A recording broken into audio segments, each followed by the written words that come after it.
Assembly कोई plot नहीं जिस पर राना सनाउल्लाह कब्जा कर लें। फवाद चौधरी ने राना सनाउल्लाह को आड़े हाथों ले लिया। तहरीक इंसाफ के रहनुमा फवाद चौधरी ने कहा कि पहले तहरीक अदम एतमाद लेनी है या एतमाद का वोट, ये स्पीकर का इख्तियार है। असम्बली कोई प्लॉट नहीं जिस पर राना सनाउल्लाह कब्जा कर लें। यहाँ सारा काम कानून के मुताबिक होगा।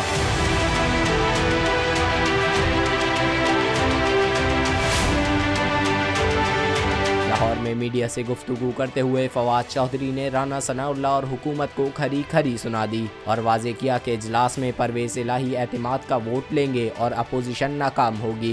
हुकूमत ने इंतखाबात से फरार का रवैया अख्तियार किया हुआ है। आप आवाम के पास जाना नहीं चाहते, इसलिए इलेक्शन नहीं करा रहे। फवाद चौधरी का कहना था कि आप इंतखाबात जीत नहीं सकते क्योंकि अवाम आपके साथ नहीं है। हुकूमत इंतखाबात ना कराने का शौक पूरा कर ले, इंतखाबात ज़रूर होंगे।